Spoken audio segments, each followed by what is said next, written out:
So with that all said, and I don't know if anyone has any questions on housing before I move on to, yes, sir. On housing.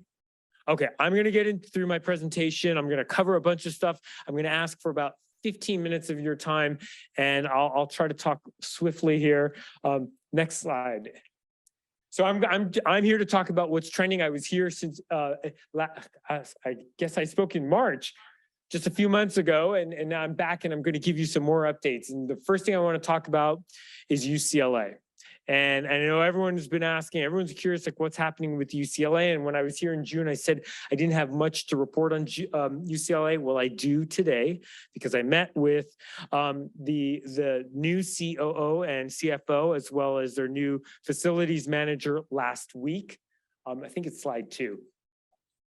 It's okay, I'll just talk. So up until a few weeks ago, we did not know who was going to be operating the campus for UCLA, what the name was, so forth. The official name is UCLA South Bay, and they decided to go with the South Bay as opposed to Palos Verdes Peninsula or Rancho Palos Verdes because they felt it was more encompassing. Plus, they purchased the property in San Pedro on PV Drive North, so they wanted to make sure that that got captured in the name. They did hire a COO, a Chief Operating Officer. He's been with UCLA for 28 years up at the Westwood campus. He's making his way down south. He's now spending time on the campus a couple days a week. I'm meeting with him right after the 4th of July holiday in person. I've met him virtually. They retained the facilities manager that has been with Marymount for the last 25 years. That person is now a UCLA employee. So he brings that institutional knowledge, which I think it's good. So we're not starting with a clean slate there. In terms of curriculum, they still do not know what type of programming they're going to offer at this campus. They have a panel that are looking, it seems to be moving in the direction of a very focused curriculum that's under what they call the blue economy, which is environmental, conservation, sustainability subjects. So that seems to be where it's headed. They do not think they'll have students on campus until fall of 2024. However, they will be having some leadership academies this summer, which about 35 to 50 people on the campus. They still need to do some improvements. They're changing some of the street signage to reflect the name UCLA South Bay. They do have security 24/7 on campus. It's allied security, and they are doing the required brush clearance this week. So that's the latest I have on UCLA. I'll have some more information in a few weeks after I meet with their new chief operating officer. Next slide. So Ladera Linda, this is a very exciting project. It's your project. It's your new community center. It replaced the old facility. We are so close to completion. I have to pinch myself that it's actually happening. I've been on the property numerous times. It's really coming along quite well. We were hoping it'd be done by the city's 50th anniversary. We're running a few weeks behind schedule because of all the rain we experienced, but anticipate a ribbon cutting, if not mid-September. It'll probably most likely be the beginning of October. We'll make sure the public will be invited to it. It is your facility. It is the first capital project that this city has built, a vertical structure in decades. I think the only one that we've ever built was this facility here. This will be the next one. And so it's your park, your facility. I hope you'll be able to enjoy it. Next slide. So speaking of capital projects, one of the big projects that the city has been working on diligently over the last few years is the Civic Center Master Plan. We are this summer, we intend to go in front of the council on August 15th with information on how much the preliminary budget is, how much it's going to cost, how we propose to finance and fund the project. It is to rebuild a new city hall and enhance the amenities at the Civic Center so that maybe meetings like this could happen at the Civic Center.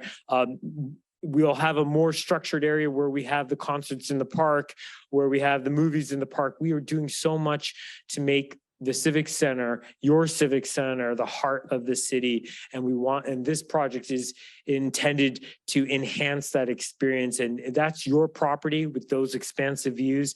It's time to celebrate that property that we've had.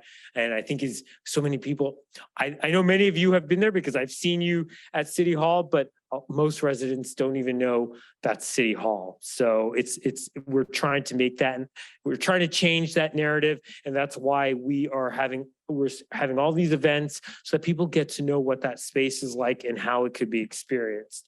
So stay tuned for more information. We're going to probably go to the finance. We have a Civic Center Advisory Committee meeting tomorrow. We have a committee, a 7-member committee appointed by the City Council. We meet the 4th Thursday of every month. I'm going to be speaking with the group tomorrow. We'll be going to the Finance Advisory Committee in July with the finances. How can we pay for this? How can we afford it? And then we'll go to the City Council with more information. So if you're interested, please follow us on the city's website. So I know the mayor spoke about the landslide, and you asked her the question: what are the things that are concerning the city? And of course, it's the land use and the housing. But I'll tell you, one of the other most important things that we are dealing with is this Portuguese Bend landslide. This is a massive landslide. It encompasses almost 300 acres. It is moving rapidly. It is considered the largest, fastest moving landslide in North America. People don't know that. It can move up to 8 feet a year. It can move horizontally. It can move vertically. Water contributes to the movement.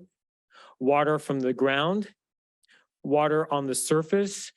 Once it hits the bentonite layer, which is a soil material, it's a clay-like material. It's a slippery material. Once water hits it, it starts to move.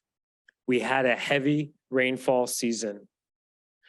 We are yet to see the true impact of the movement. The water is still percolating down the ground, but I'll tell you, the last few months, it's moved a lot. The Seaview neighborhood, I spoke at the Seaview HOA neighborhood, the corner of Dauntless and Exultant. If you want to see what's happening, go to that intersection tomorrow. It's dropping. A house is buckling. There are cracks everywhere. We just paved it 6 weeks ago. Cracks everywhere.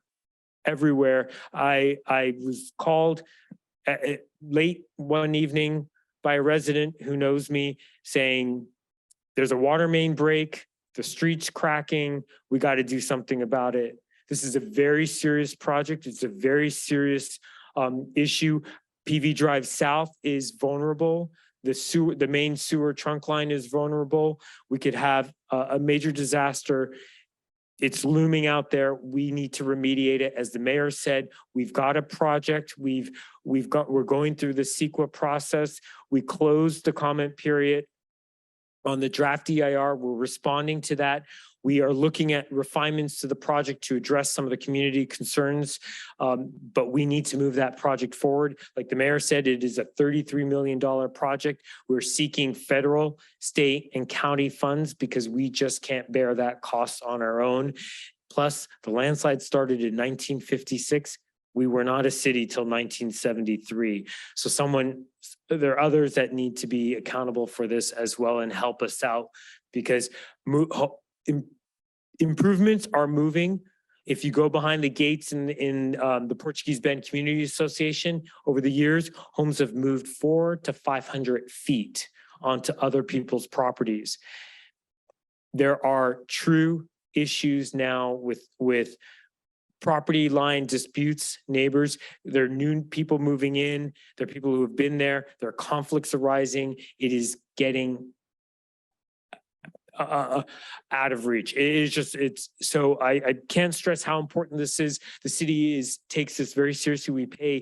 We spend $1 million a year just doing Band-Aid repairs on this. And over the years, we're 50 years old. You do the math. You know how much we've spent that could have been put towards a more solid solution. We are not saying this project will stop the landslide, but it'll significantly slow it down. We need to remove the water. The dewatering wells work in Abalone Cove. They're also experiencing a lot of movement in that neighborhood. There are gas lines that break every week. There are water lines that break, cracks, the sinkholes. They're within a landslide abatement district. That district they're having to deal with this and figure out what that district is going to do to address this issue. And they're working with the city. I've been attending those meetings as well, trying to help move this forward to try to prevent something disastrous from happening. Okay, so I'm going to move on to public safety. Let me go through my presentation and then you could ask. Okay. If you go back to the last slide, the red mark is the larger complex. So the overall landslide is approximately 300 acres, and then it's broken down into different named landslides. So they're different complex. It's one large complex. Yes, yes. There are other names for, yeah. The overall is the red. You can see how massive that is. So Lieutenant White was before you this evening. He was the first speaker. He spoke on public safety. I want to talk about public safety as well. And I'm not going to try to reiterate what he said or change anything, but he made some very salient remarks about communicating, knowing your neighbors, and the city launched this campaign called Better Together. And the reason why we're doing that is 3 parts.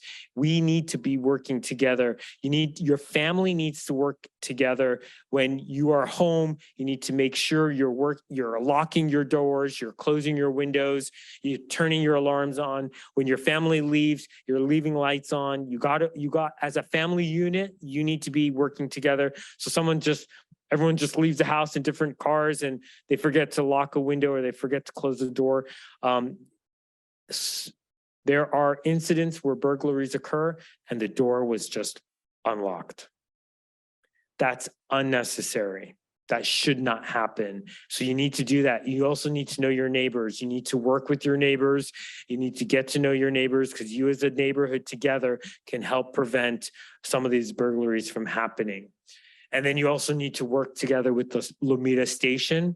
That's the 3rd part of it. You see something, you say something, you got to call. Because something doesn't look right, just call the station. Don't second guess it. Your gut's telling you it's not right, call the station. You could be preventing a burglary from happening. Next slide. So last night, the council approved its annual contract with the LA Sheriff's Department, and it describes all the different services. And this slide is just to give you just a snapshot of what our contract looks like. We share a contract with the cities of Rolling Hills and Rolling Hills Estates. So the 3 cities, to try to find some cost savings, we've partnered with them. And so we have one contract with the Sheriff's Department, but individually as a city, we specify what our service levels are. And that last night, the council reviewed those service levels. We pay almost $8 million a year for that service. It is the biggest expenditure the city has, and it's the most important, one of the most important. We went to the council, that cost continues to rise. And we went to the council, and I'll get into it, maybe hit the next slide. These are just some of the crime stats over the last year that I just wanted to put there. It's a heat map that just shows you where the concentration is. The reason why, one thing I want to highlight with this map is we are seeing a rise in Part 1 crimes, which are like break-in, auto break-ins, not only burglaries, but break-ins in our open space areas, the trailheads, the parking lots. And I'll tell you what they're doing now. You need to know this. The lieutenant didn't say this, but I just learned when you're out on a hike, they know you've left your car, you're gone for an hour or so. They break your car, 30 seconds.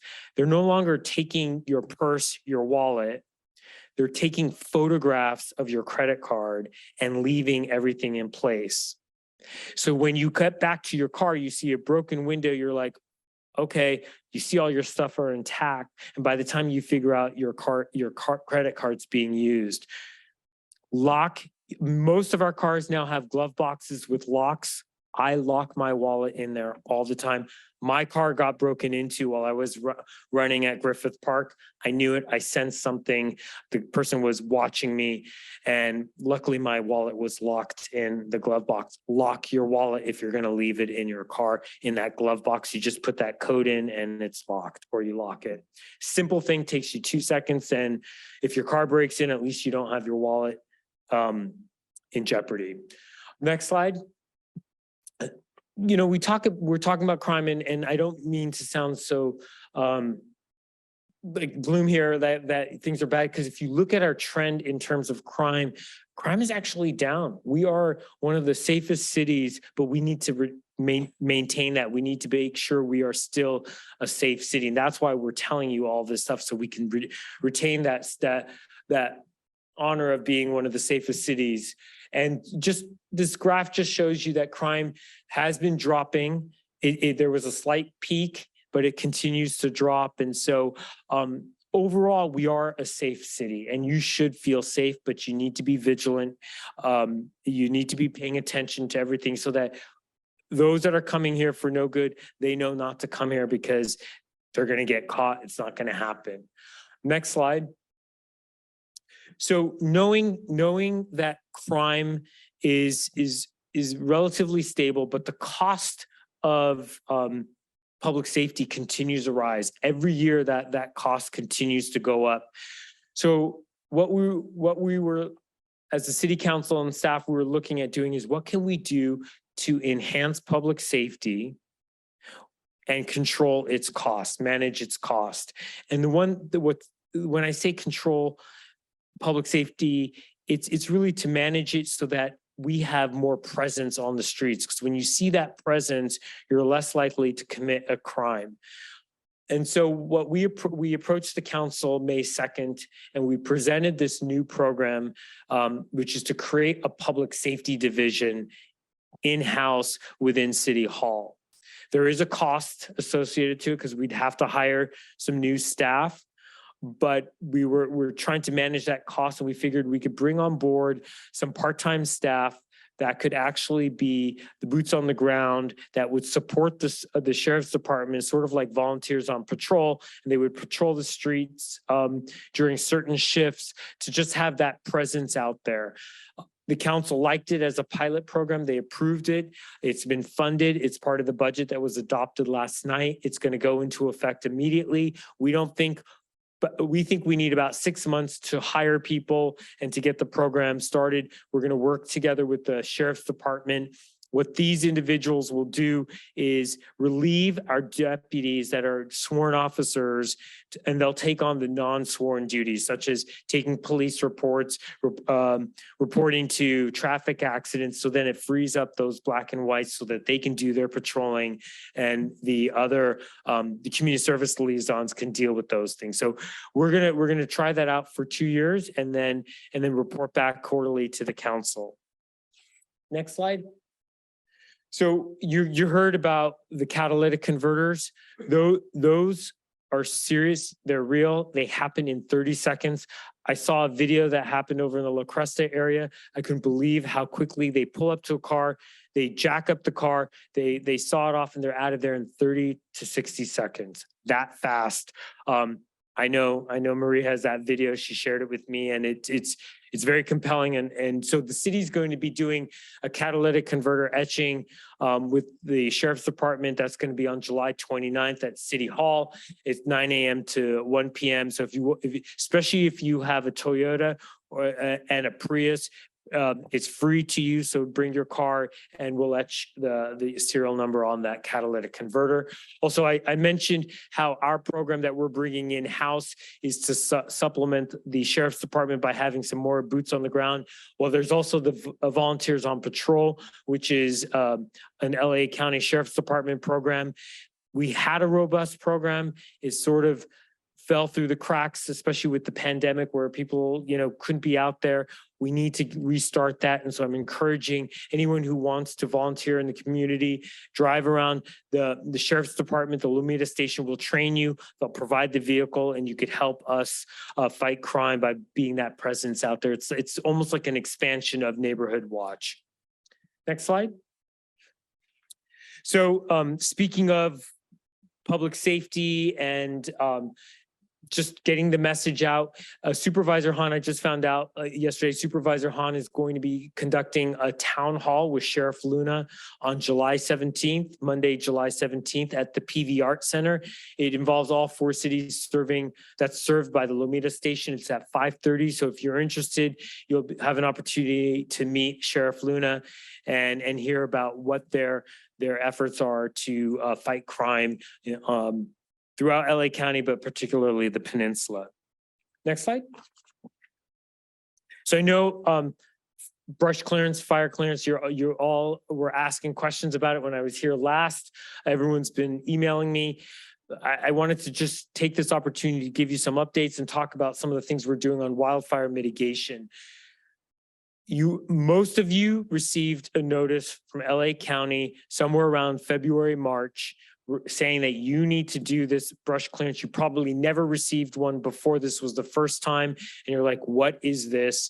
And honestly, when I got so many people emailed me copies of it. I was like, stop emailing me. I've seen it. I know what it says. And yes, I agree. I can't even understand what it says. There was a Senate bill that was passed a few years ago that required this new zone that's called the ember-free or zero zone. It's the first 5 feet around your combustible structure. Your structure has to be clear of all vegetation and all combustible material. First question, well, what does that mean?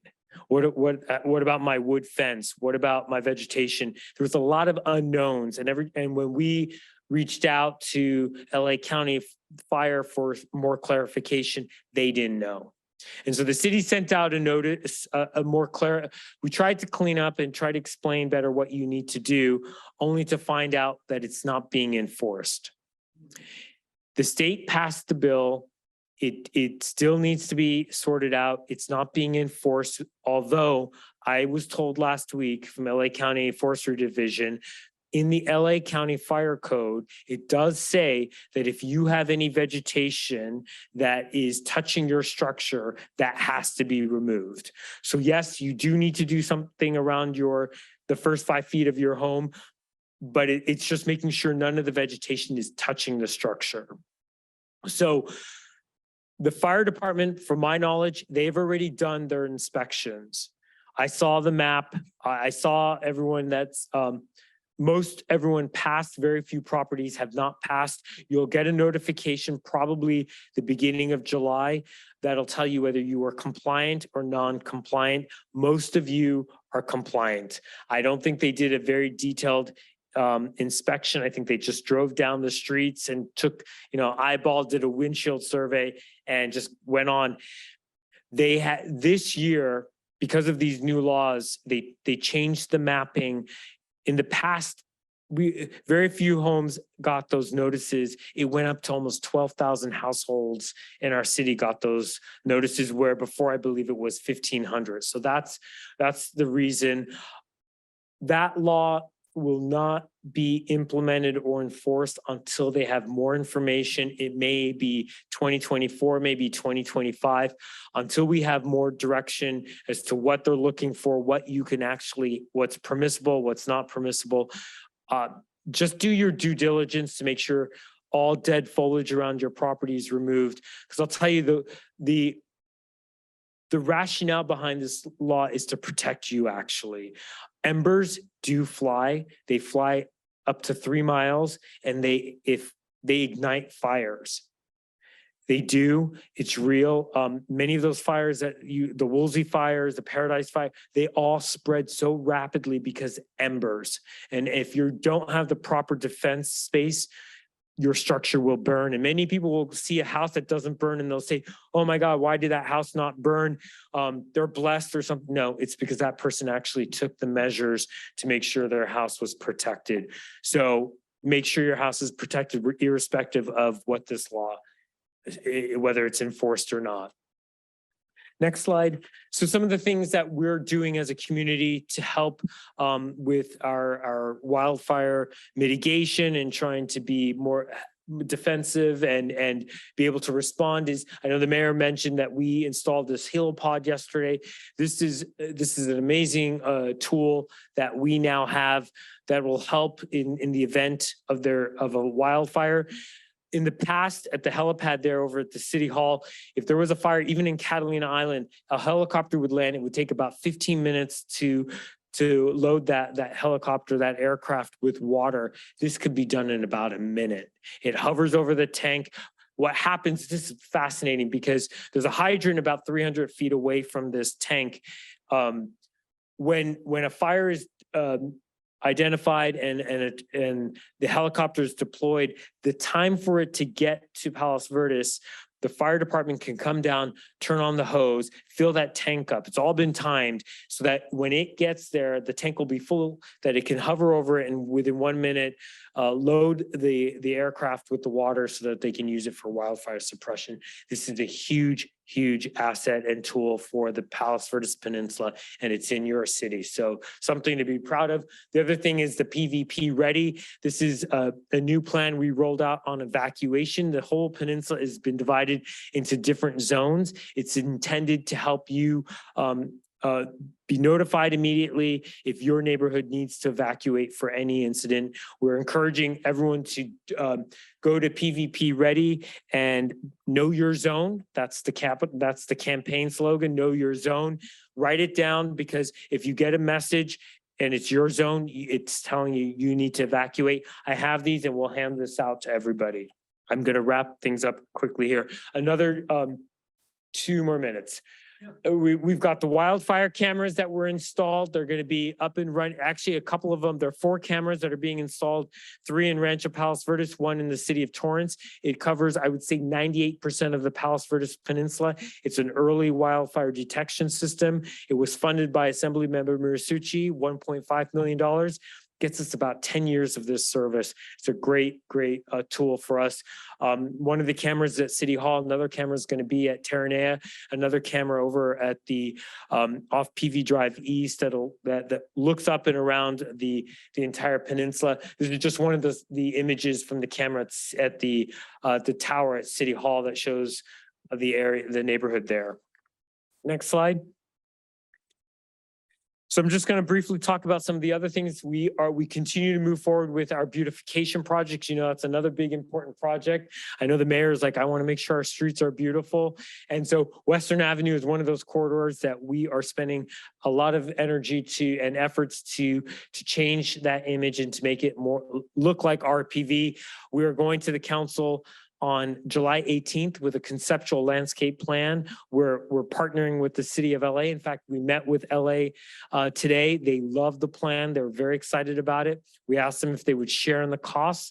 They said they would get back to us. I think I know that seems like lip service, but I actually do believe, because a part of the landscape palette affects their portion of the city. I think they feel like this is a good move for them.